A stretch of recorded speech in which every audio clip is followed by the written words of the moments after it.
केंद्रीय मंत्रिमंडल के मेरे साथी श्रीमान गिरिराज सिंह जी, संसद में मेरे साथी और भारतीय जनता पार्टी के प्रदेश अध्यक्ष भाई संजय जायसवाल जी, जेडीयू के हमारे संसद के साथी ललन सिंह जी, रमा देवी जी, उपस्थित सभी सांसदगण, विधायकगण, एनडीए के प्रतिनिधिगण और मेरे प्यारे भाई और बहनों,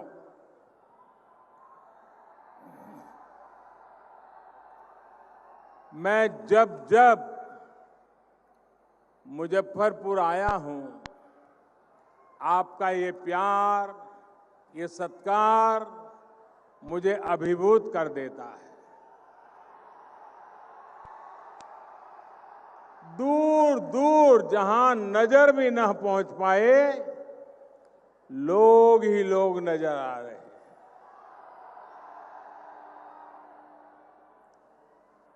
आपका यही प्यार मेरी ऊर्जा है, मेरी प्रेरणा है।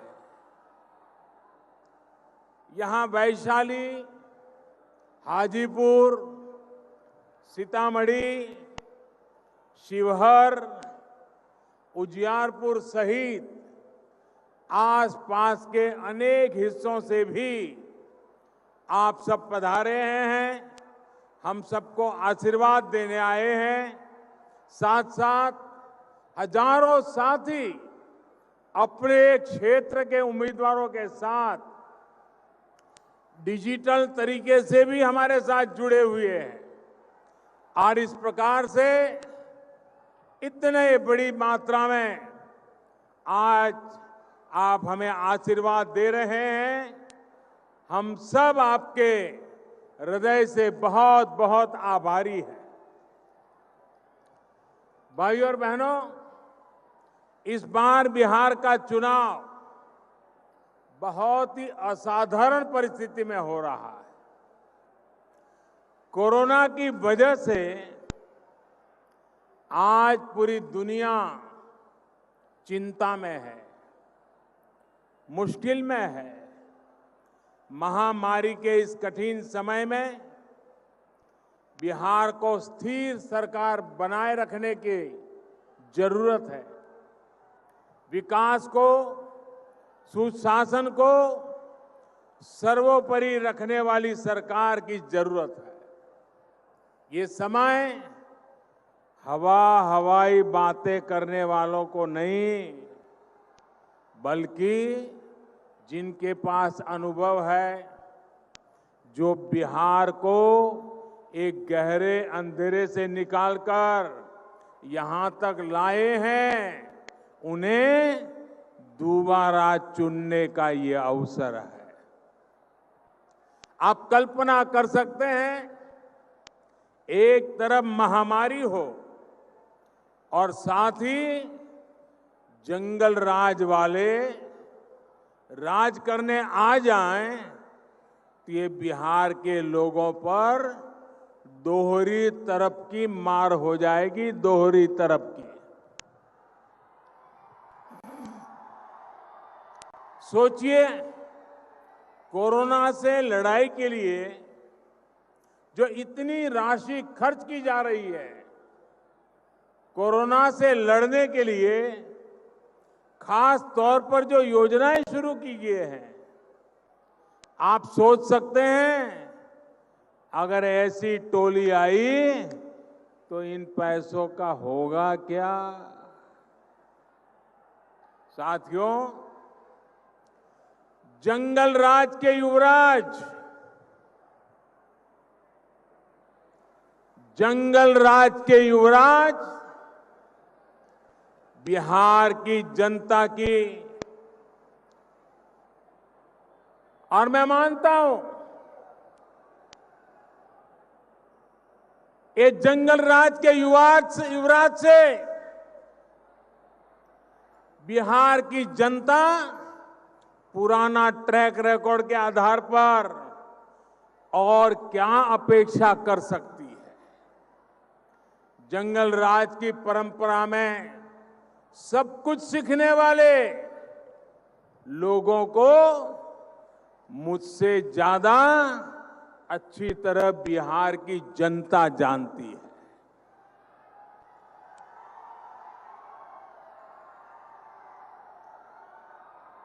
मुझे ज्यादा कुछ कहने की जरूरत नहीं है।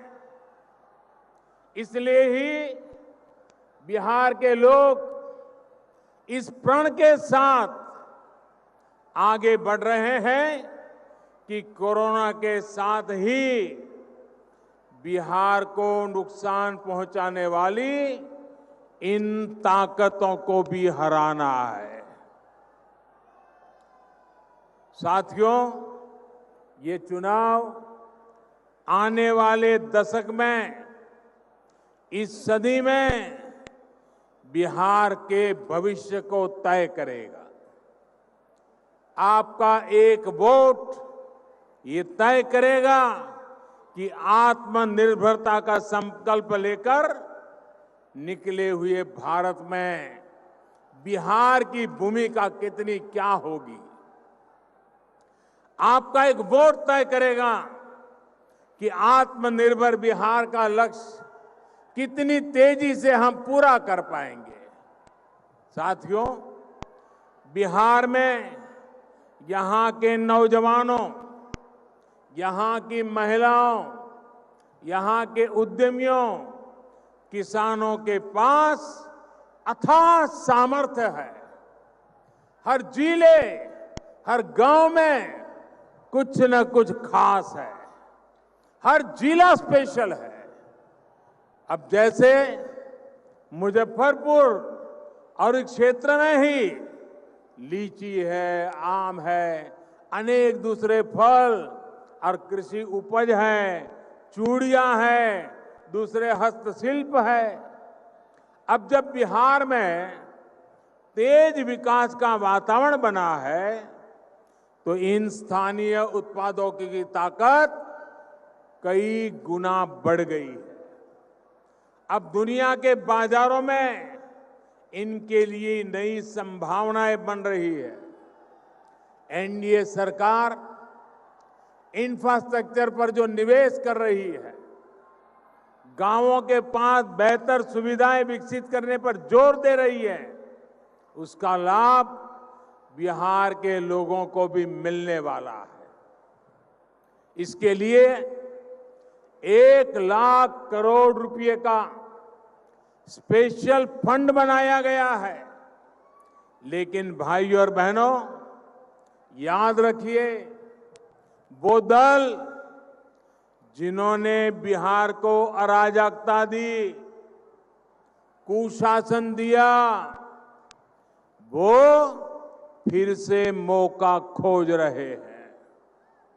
जिन्होंने बिहार के नौजवानों को गरीबी और पलायन दिया, सिर्फ अपने परिवार को हजारों करोड़ का मालिक बना दिया, वो फिर मौके की तलाश में है, मौका चाहते हैं।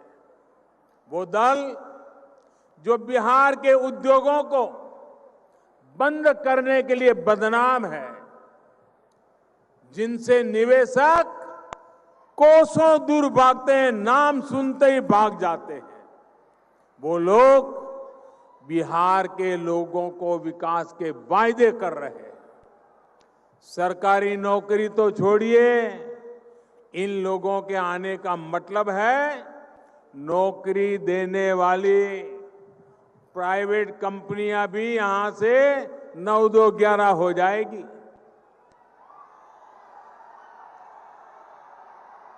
और अपना काम, अपना कारोबार करने वालों के साथ इन लोगों को तो उनका जो बर्ताव रहा है, उसे तो बिहार के लोग कभी नहीं भूल सकते। रंगदारी दी तब बचोगे, नहीं तो किडनैपिंग इंडस्ट्री का कॉपीराइट तो उन लोगों के पास ही है। इसलिए इनसे सावधान रहना है। याद रखिए, इन दलों की राजनीति झूठ, फरेब और भ्रम पर आधारित है। इन लोगों के पास बिहार के विकास का न ही कोई रोड मैप है और न ही कोई अनुभव। भाइयों और बहनों, आज बिहार का युवा विश्वास से भरा हुआ है, आत्मविश्वास से भरा हुआ है। उसकी आकांक्षाएं और अपेक्षाएं पूरी हो, इसके लिए बिहार में सुशासन का बने रहना, नीतीश जी के नेतृत्व में बिहार को आगे ले जाना बहुत जरूरी है। नीतीश जी के नेतृत्व में बिहार सुशासन के जिस रास्ते पर चला है, उसे केंद्र में एनडीए की सरकार बनने के बाद नई ऊर्जा मिली है। बीते वर्षों में बिहार के इंफ्रास्ट्रक्चर को आधुनिक बनाने के लिए अभूतपूर्व काम किया गया है। बिहार के गरीब से गरीब परिवार को वो मूलभूत सुविधाएं मिल रही हैं जिनका इंतजार उसने दशकों तक किया है। आज बिहार के गरीब से गरीब परिवार को भी बिजली, गैस कनेक्शन, शौचालय, घर, आयुष्मान भारत योजना के तहत मुफ्त इलाज की सुविधा सुनिश्चित कराई जा रही है। आज सामान्य से सामान्य परिवार के पास मोबाइल फोन है। अब बिहार के विकास के अगले चरण में हमें इन सुविधाओं का और विस्तार करना है। बिहार के लोगों को मिल रही सुविधाओं को आधुनिक बनाना है। साथियों, हाल ही में एक और बहुत बड़ी योजना की शुरुआत की गई है, जिसका लाभ बिहार के लोगों को होना तय है। हमारे देश के गांवों में गांव की जमीन, गांव के घरों के मालिकाना हक को लेकर हमेशा विवाद रहते हैं, भ्रम की स्थिति रही है। पीढ़ी दर पीढ़ी रहने के बावजूद गांवों के घरों का कोई कानूनी मालिकाना दस्तावेज नहीं है और इसके कारण उसको अनेक प्रकार की कठिनाइयां होती है। इस स्थिति में स्वामित्व योजना जिसका प्रारंभ हुआ है, ये स्वामित्व योजना से अब तक करीब करीब 1 लाख लोगों को स्वामित्व का कार्ड दिया गया है और इस स्वामित्व के कार्ड से उनको वो अधिकार मिला है जिससे वो अगर घर से कहीं बाहर जाना है तो चिंता नहीं रहती है कि कोई आकर के घर का कब्जा कर लेगा, कोई घर में घुस जाएगा। अब उनको विश्वास रहता है कि अब उनके पास कागज होने के कारण, ये अधिकृत सरकारी दस्तावेज होने के कारण वे अपने तरीके से बैंक से लोन भी ले सकते हैं। और ये स्वामित्व योजना प्रायोगिक रूप से अभी 6 राज्यों में शुरू की है। जैसे ही यहां चुनाव और आचार संहिता समाप्त हो जाएगी, बिहार के गांवों को भी, बिहार के गांव के हर नागरिक को इसका एक बहुत बड़ा लाभ मिलने वाला है। साथियों, आज बिहार में कनेक्टिविटी का आधुनिक इंफ्रास्ट्रक्चर भी तैयार किया जा रहा है। विशेष रूप से बिहार को पश्चिमी समुद्री तट और पूर्वी समुद्री तट से गैस पाइपलाइन के माध्यम से कनेक्ट किया जा रहा है। प्रधानमंत्री ऊर्जा गंगा योजना के तहत पारादीप हल्दिया से आने वाली लाइन अभी बांका तक पूरी हो चुकी है और ये मुजफ्फरपुर भी जल्द ही पहुंचेगी। गुजरात के कंडला से आने वाली पाइपलाइन जो गोरखपुर तक पहुंच चुकी है, इसको भी इससे जोड़ा जा रहा है। बिहार एक प्रकार से दुनिया की सबसे बड़ी गैस पाइपलाइन परियोजना का हिस्सा होने वाला है। साथियों, बिहार के लिए जो प्रधानमंत्री पैकेज दिया गया था, उसमें पेट्रोलियम और गैस से जुड़े 10 बड़े प्रोजेक्ट थे। हजारों करोड़ रुपए के इन प्रोजेक्ट्स में से अधिकतर पूरे हो चुके हैं। यहां मुजफ्फरपुर में नया एलपीजी प्लांट लगा है। इसके अलावा पटना और पूर्णिया में भी एलपीजी प्लांट्स का विस्तार किया गया है। सिर्फ एलपीजी नहीं, इस पाइपलाइन से बिहार के अनेक जिलों में, अनेक शहरों में पाइप से सस्ती गैस पहुंचाई जा रही है। इतना ही नहीं, इससे बिहार में सीएनजी आधारित कम प्रदूषण फैलाने वाली ट्रैफिक व्यवस्था बनने का काम चल रहा है। जब बिहार को गैस कनेक्टिविटी मिल गई तो यहां गैस आधारित कारखानों का खुलना आसान हुआ है। बरौनी जैसे कुछ कारखाने जो पहले बंद हो गए थे, उनको फिर से चालू करना आसान हो गया है। भाई और बहनों, गैस कनेक्टिविटी के साथ आज यहां हाईवे और रेलवे के नेटवर्क को भी आधुनिक किया जा रहा है।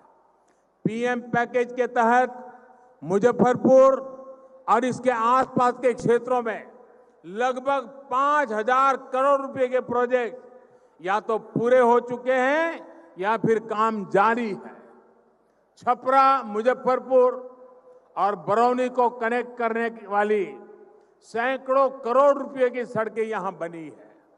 साथियों, मुजफ्फरपुर हो, वैशाली हो, सीतामढ़ी हो, ये पूरा क्षेत्र बिहार के अहम व्यापारिक केंद्र भी है और बिहार में तीर्थाटन का, हेरिटेज टूरिज्म का भी महत्वपूर्ण सेंटर है।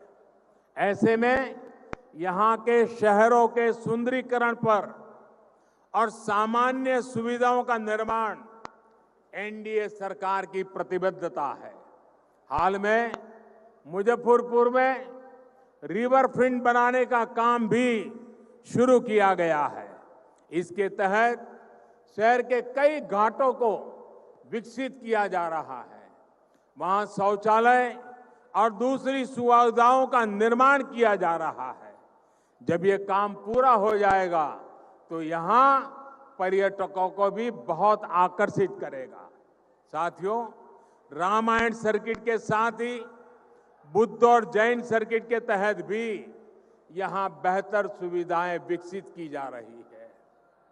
नीतीश जी के नेतृत्व में जब यहां फिर से एनडीए की सरकार बनेगी तो सुविधाओं और सुंदरीकरण के प्रोजेक्ट को और गति दी जाएगी। भाई और बहनों, विकास और सुशासन के मूल में सबका साथ, सबका विकास, सबका विश्वास है। विकास हो, दलित, पीड़ित, शोषित, वंचित, नौजवानों का, महिलाओं का, सबका विकास हो। कोई न पीछे रहे, न ही किसी से भेदभाव हो। इसी सोच के साथ एनडीए सरकार काम कर रही है।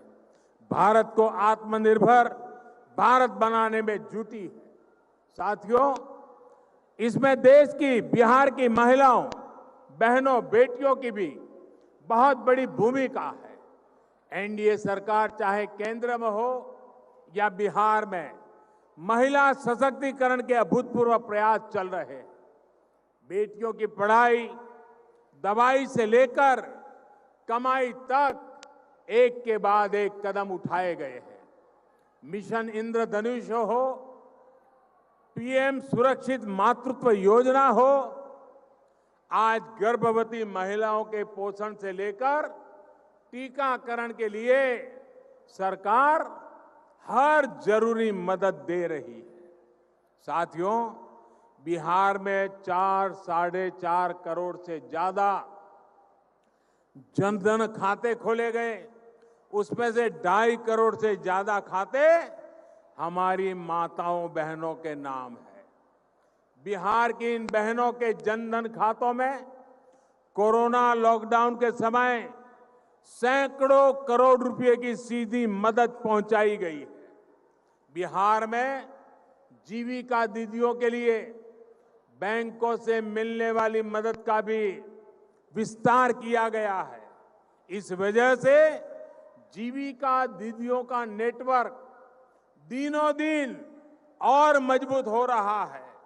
भाई और बहनों, हाल में जो श्रम सुधार किए गए हैं, उसमें देश की महिला श्रम शक्ति के लिए काम के सभी क्षेत्रों को पूरी सुरक्षा के साथ खोल दिया गया है। महिलाओं को पुरुषों के बराबर मेहनताने का कानूनी अधिकार सुनिश्चित किया गया है। बिहार में श्रम योगी पेंशन योजना के तहत लगभग 2 लाख श्रमिक साथी जुड़ चुके हैं। इसमें से भी लगभग 70,000 बहनें हैं। मुद्रा योजना में बिहार में 4 लाख से ज्यादा बिना गारंटी के ऋण आवंटित हुए हैं, जिसमें से लगभग 2.5 लाख बिहार की महिला उद्यमियों ने लिए हैं।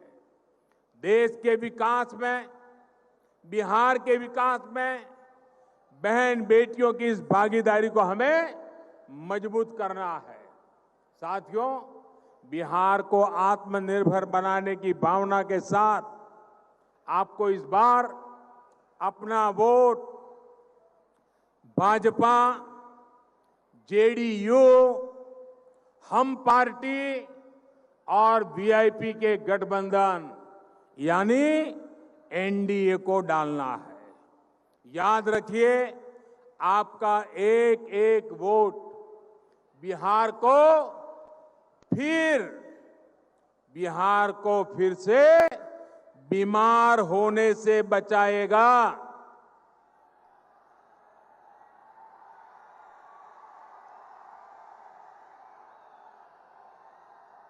और मेरे प्यारे भाइयों बहनों, मैं आपसे एक बात फिर से याद कराऊंगा।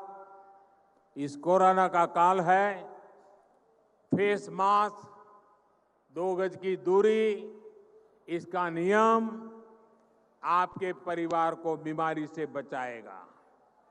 आत्मनिर्भर बिहार के संकल्प में शामिल होने के लिए आपका मैं हृदय से आभार व्यक्त करता हूं।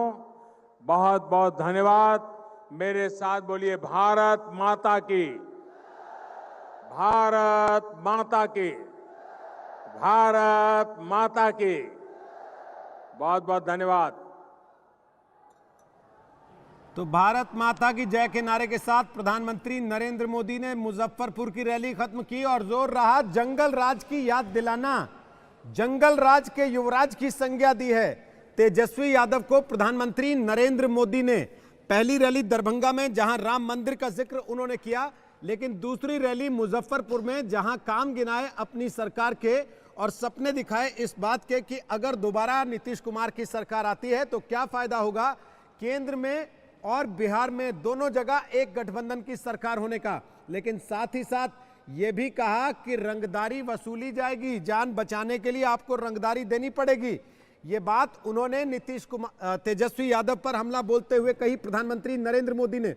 और तेजस्वी यादव को बताया जंगल राज का युवराज, जंगल राज के युवराज से बिहार को कोई अपेक्षा नहीं।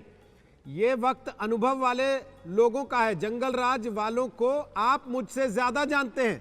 ये बात प्रधानमंत्री नरेंद्र मोदी मुजफ्फरपुर की रैली में कह रहे हैं।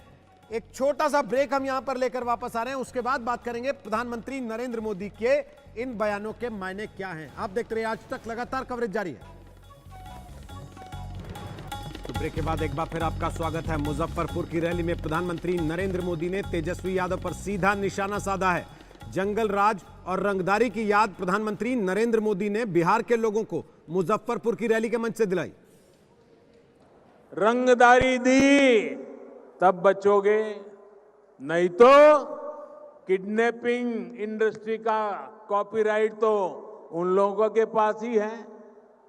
इसलिए इनसे सावधान रहना है। याद रखिए, इन दलों की राजनीति झूठ, फरेब और भ्रम पर आधारित है। इन लोगों के पास बिहार के विकास का न ही कोई रोड मैप है और न ही कोई अनुभव।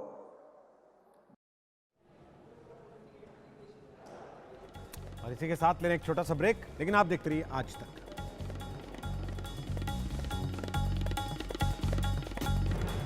नमस्कार, मैं हूं अंजना ओम कश्यप। हमें उम्मीद है ये वीडियो आपको पसंद आया होगा। लेटेस्ट खबरों के लिए यूं ही देखते रहिए आज तक, और इस वीडियो के पसंद आने पर लाइक, शेयर एंड सब्सक्राइब करना ना भूलें।